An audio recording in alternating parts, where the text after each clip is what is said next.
Tonight's video features late-night horror stories. Let's all be honest, the scariest things do happen in the dark. The threat of the unknown. The masked man. Number 1. So this is something that happened a few years ago. I didn't consider sharing it, but I've been listening to stories on Let's Not Meet for a year or two. Finally decided it might be worth bringing up. I used to work at a hotel, and I use the word loosely. It was more of an inn that was in a sleepy beach town in Southern California, but it had plans to be part of someone's chain hotels or something. The property was very small, but in a seriously idealistic location, so it was close enough to the water to be expensive, but not big enough to have more than one front desk employee working at a time. My sister and I worked there together, and we shared one manager, aside from the housekeeping, but they got to leave a lot sooner than the unfortunate front desk, who worked nights. I used to work mornings, which is a lot more hectic considering checkouts at this particular property were tough. Plus, we didn't have a lot of things like dishwashers, so you had to wash everything by hand. My sister worked the nights, and I took the mornings, but I didn't mind the extra work, only because I didn't feel safe in that hotel at night. The area didn't have a lot of crime. It's just something about the way the front desk area looked. We had the front desk, and in front of it would be the breakfast area.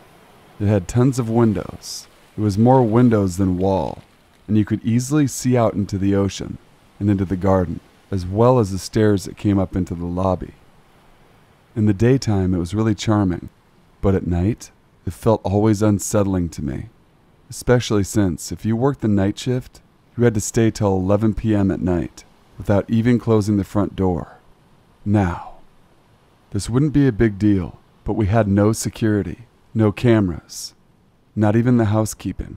It was just you by yourself with this black void to look out to, while you counted down your hours until you could go home.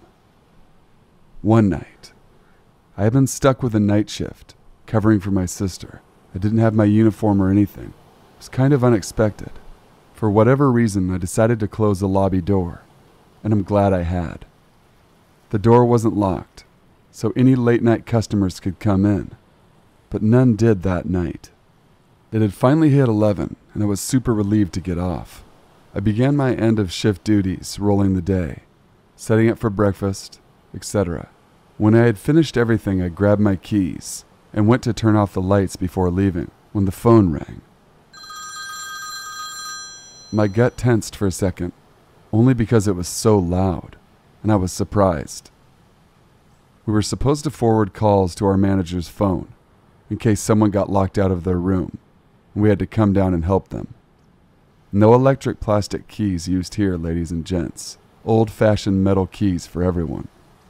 I pretty quickly calmed myself down, because I was more annoyed than anything, and stepped around the desk to answer the phone. I gave the, "Thank you for calling.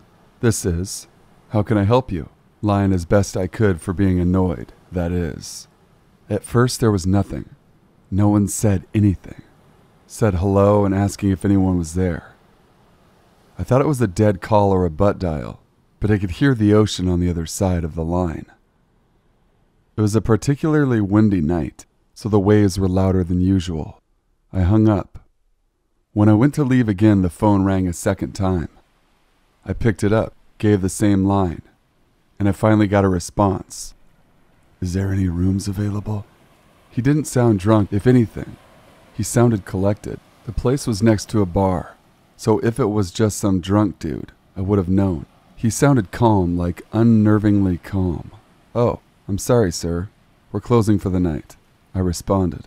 It was not uncommon for someone to find our hotel on like some Priceline type thing and try to get us to give them a lower price over the phone. What he continued to say, however, really scared me, and I don't scare easy. "Oh, so none are available?" "No, we're closing." "What about the one you're standing in front of?" I immediately froze. See, how the lobby is set up is that there's a door also behind the counter, and that door leads to another room that is directly behind the lobby. We're not allowed to close that one either, but I had left it open in case anyone needed help. All the rooms are outside, like it's not within a contained space. All the halls that lead to other rooms and staircases are outside, so anyone can just walk up and walk around the hotel without being a guest or employee. So quite literally, anyone can just come off the street and be anywhere in the hotel. It's one of the reasons why I left. I turned and closed the door behind me, locking it, and the front door was already closed as well. "No, sir, we're all booked up," I responded. "If there's anything you need, you'll have to call back in the morning." I was noticeably more scared now. I think my voice even cracked. I was going to hang up before he had said something else. "I like your tiger," in the creepiest, most slithering voice I think I've ever heard. As I said before, I wasn't wearing my uniform that day. I had a gray shirt that has this rainbow paint splatter type tiger face on the front. I stared out the windows before it really hit me. The lights inside the lobby lit it up, so you could see inside of it, while from being inside, you just saw nothing but blackness. He was outside of the lobby, probably most likely staring in through the glass. I didn't get to say anything before he asked, "Is the front door locked?" I threw the phone out of my hand and ran around the desk, locking the deadbolt on the front door. I began to, what I assumed was, have a panic attack. I was crying and freaking out. I had never been so scared at one time in a really, really long time. Then banging came from the door, really aggressive and angry banging. I was too afraid to grab the phone that I had thrown. It had been flung across towards the windows. Didn't know if it was going to break one of them or not. So I grabbed my cell phone and locked myself into the bathroom that was right next to our desk. I called my aunt who lived less than a mile away. I know I should have called the police, but I was really young at the time, and I was out of my mind. And she was a black belt, so I knew she could defend herself. I called her and barely was able to tell her what was happening, between my crying and freaking out breathing. Normally this shouldn't have scared me so badly, but I've dealt with stalker type stuff before, and it felt the exact same way as it did. Nightmarish. It wasn't until she called me again and told me she was outside the lobby, and that it was locked that I had left the bathroom. I knew I made a mistake by not calling the police, because he wasn't there anymore by the time she had gotten to the door. So, I have no idea what he looks like, and our policy of never keeping the door closed didn't change, even after I had reported to the owners what happened. I've had some issues with safety after that, but none as scary as this one. If it was some drunk, it would have been fine. He sounded like he fully knew what he wanted to do, whatever it was. After that, I didn't work night shifts anymore. So whoever talked to me, let's not meet. Number 2. One day when I was younger, my mom and I visited my aunt's apartment.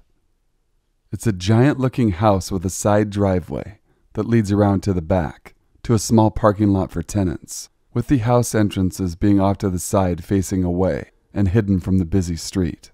I do not remember how old my cousin and I were, but to the best of my memory, we were both somewhere around the age of 8 to 12, with her being slightly older than I. It was midday when we were all hungry, so my mom and aunt decided to go shopping, and were then going to pick up pizza on the way back for all of us to eat. My cousin and I were ecstatic, as we love pizza. Our parents left and my cousin and I stayed to watch TV with the volume really low while browsing on our laptop. It's probably about 25 minutes after our parents left when we start seeing the front door locks shaking. We thought our parents were back home, but then we noticed something suspicious. Instead of the locks of the door quickly turning as if our parents got back, we instead saw that the locks were slowly turning to unlock.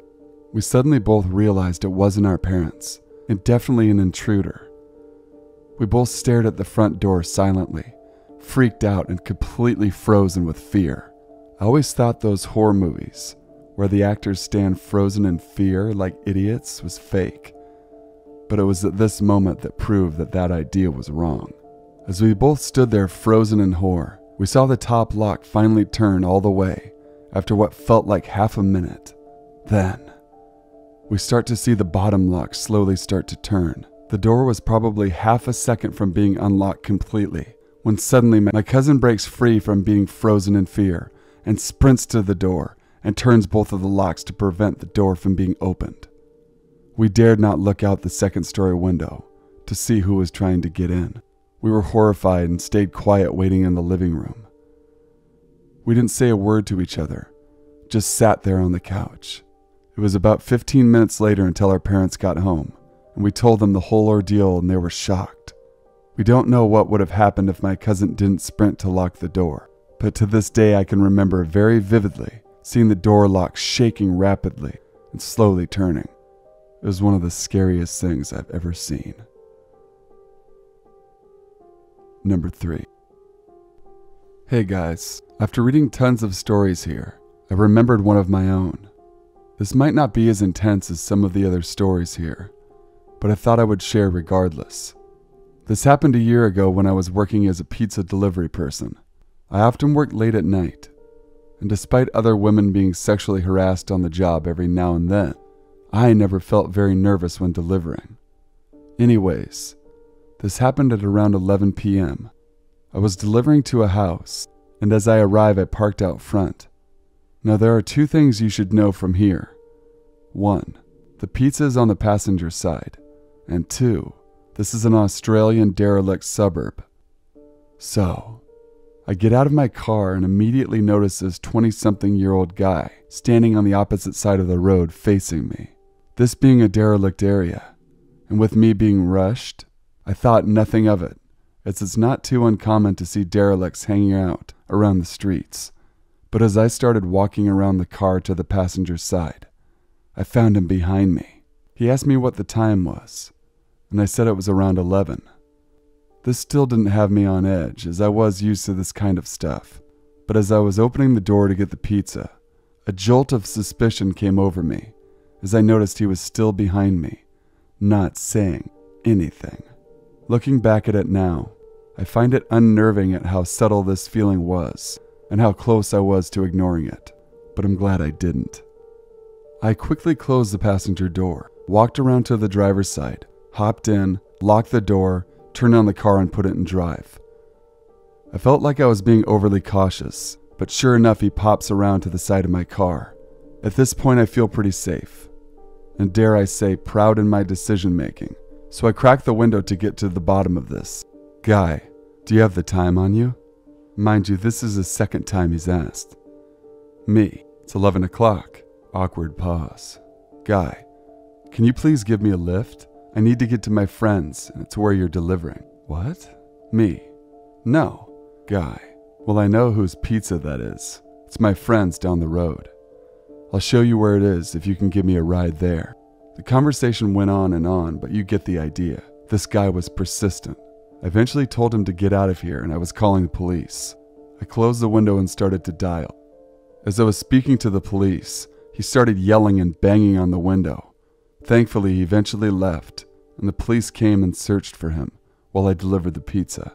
Stuff like that happens every now and then, but despite most of it being just immature sexual harassment, I thankfully learned to be more alert whilst on the job. I don't know what he wanted, but I'm glad I didn't find out. Thanks for watching, guys. Please be sure to leave a like, comment, share, and subscribe for future content. If you guys have any stories of your own that you want to share, please email them to me. My email is in the description box below. I can always use more stories. I usually only get 1 to 2 a week if I'm lucky, and I always try to put out the most fresh content on YouTube as far as scary stories goes. Till we meet again, stay sinful.